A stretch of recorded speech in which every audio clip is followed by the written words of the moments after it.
departed Hamilton. Today we're going over to Grimsby, and I have a feeling that we're going slightly downwind here now. I'm going to get hit in the back of the head with the thing. Go run, Dad, run! It's all good, don't worry, we're not. It's all good. Oh my.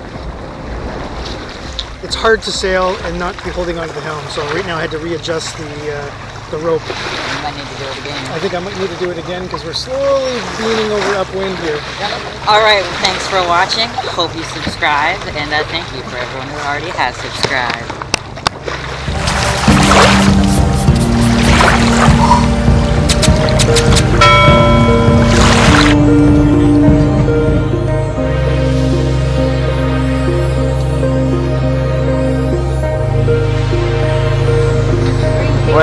We're going into a sea of cormorants. That was a television show, dinosaurs. Oh, one of them flew. Will the rest fly? Oh, they're going. We're pushing it. Oh, there's a seagull. There's one lonely seagull in there. Oh no, there's another one. There's a couple seagulls. The seagull isn't even moving. It's like not even scared. Well, we made it into 50 Point Marina. Okay, we'll film kind of going out with the dinghy here shortly. What the spots looks like, but we had some good wind. We had 7.83 knots at coming into Grimsby actually. So we were cruising around 5 throughout Lake Ontario until we got close to Grimsby. Then we hit we had some gusty weather, so we hit 7.83 knots. I think this gauge, there's something wrong with it. It's either we pinched the cable or something. I'm not sure. I'm gonna have to do some investigation now because it's not giving me the right reading. We're avoiding this crazy seaweed here in 50 Point. There's these big clumps. So our little electric motor is just sort of getting caught in there. Oh, another one. Okay. No, we did good that time. Yeah, it's not. We didn't get caught. It didn't get caught that time? Right on. I'm on 3 right now. So we're just going through 50 Point. The channel on the way out. A little bit more to the right, David. Right. There's a See the fish. big I saw fish his right there? tail. It's a mermaid. Oh, it's a mermaid. Hey, Dad, where do I go? To the right. We're shallow. We're right to the right. There's a big boat coming in, so stay to the right.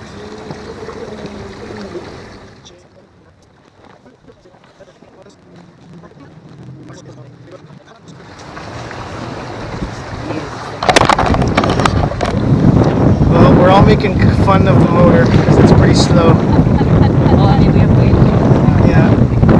Picking up speed, we got the wind blowing us along. Yeah, imagine coming back. I feel like Coming back, we're going to be micro speeds. imagine we're coming back. Alright, so here's where we're going, I think. Just on the other side of those boats right there. Oh, there's more around. Do you see the yellows? The yellow is the firing range, so we have to stay on this side of the firing range. What is it firing? If you'd like to help us out, like most people, we're working on a budget. We set up a Patreon page. If you'd like to join the crew, we could use some better camera equipment. That's what we're going to largely use that for, to help keep us supported making videos. And if you also, a big help would be to comment, hit the notification button, subscribe, and give us a thumbs up if you like these videos. Thank you. Is it cold? It's comfortable. Now you're okay? Yeah. Took my breath away when I jumped The in. first shock was shocking. Very shocking. How are you, David? That's how I rest my arms. I just go starfish. Mom's doing starfish. Look at my spots too. Alright, we're going to try to get in here. See if we're blowing ourselves off. Look how high up these the anchors there. Can't let go. You fall backwards.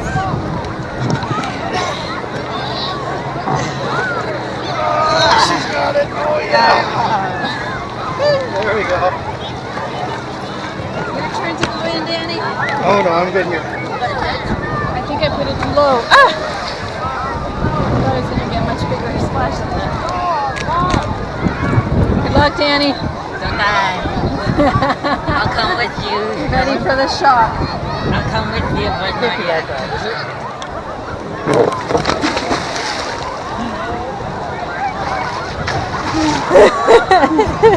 That's cold. Yeah. Then I'm gonna cannonball, okay? Ready? Yeah, that's cold. Yeah. Freezing?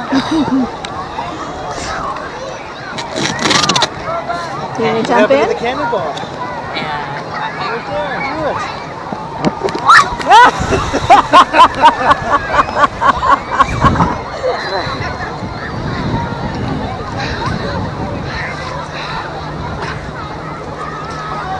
Two little heads bobbing.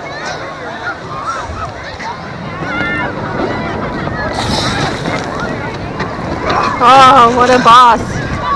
Like a fish. Oh! I'm like a fish out of water, floundering around.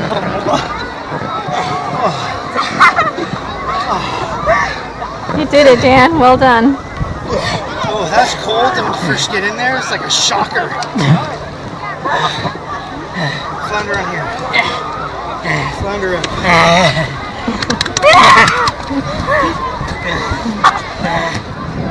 Hi everybody, so we're down here at the 50 Point beach. You can see the beach here in behind me. It's a little windy, so I might have to voice over this one, we'll see. But it's an interesting little tidbit about the beach is that, over here behind me, you can see the yellow buoy markers. That they mark off the firing range. So in behind, on the hill, there's a firing range with the black markers there behind me. And the Canadian military actually shoot out, or they do their test firing over there. Any shells that miss might lob out into the water here. So before they do that, they send somebody, the marshal, out on the beach, and they make sure that all the boats are out of the water. They're pretty serious about it. So they're not firing here right now, but that's what they would do. They would actually send out the marshal, and they would clear out anybody that would be in the danger area. So it's all marked off here. So 50 Point Beach shares the firing range overflow for the Canadian military. It's interesting. Tidbit of knowledge.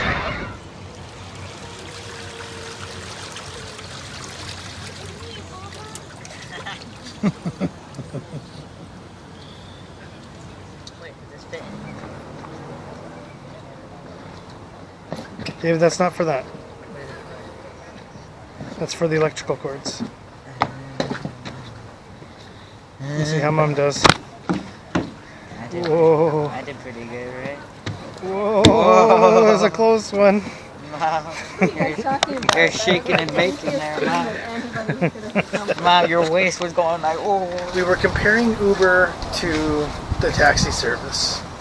And we were saying that with Uber, your experience is you go on your phone and you say, give me a driver. And then boom, you get confirmation that one's coming. And it tells you how many minutes it's going to be And there. it shows you a map tells you the guy's exactly where name. they are. It shows you a map with the car on it. And it shows you what their car is. And What it the shows you car their is, license plate, everything. What about the driver's name? Yeah, it shows their Jurgid names. or whatever his name was. Yeah. So then he comes all the way, or then he arrives and he picks us up. And then how would you like to pay? You just boop, boop, boop. And it says, okay, it's all taken care of. And he was friendly and he dropped us off. No problems.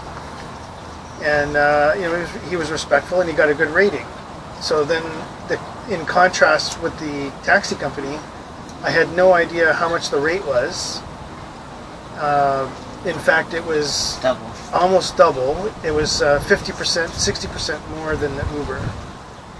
So I had no idea the rate. He couldn't even tell me the rate. I didn't know the driver. I didn't know if he was on his way. So we were just sitting there waiting, saying, well, I hope he gets here on time.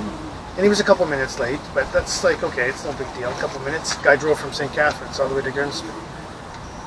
But the experience was just totally different. And then the guy in the car turns on his music while we're in the car and his speakers are in the back. Yeah, and then Mom started talking to me and she was pointing out like my sister's old school and stuff in Grimsby because we used to live there. And he just turned the radio loud. Yeah, it's like he didn't want to hear us talking. I'm like, okay, well, this is like not very polite. But I couldn't rate the driver. I couldn't leave my comments. And like when you leave the Uber, they ask you, how was your Uber? Do you want to give the guy a tip? Do you, like, you know, it asks you all these things. So, I don't know, to me the experience of driving with the Uber was like a million times better than the cab. Overall, the cab was, like I said, 50 to 60% more expensive too. That's our story. Yeah.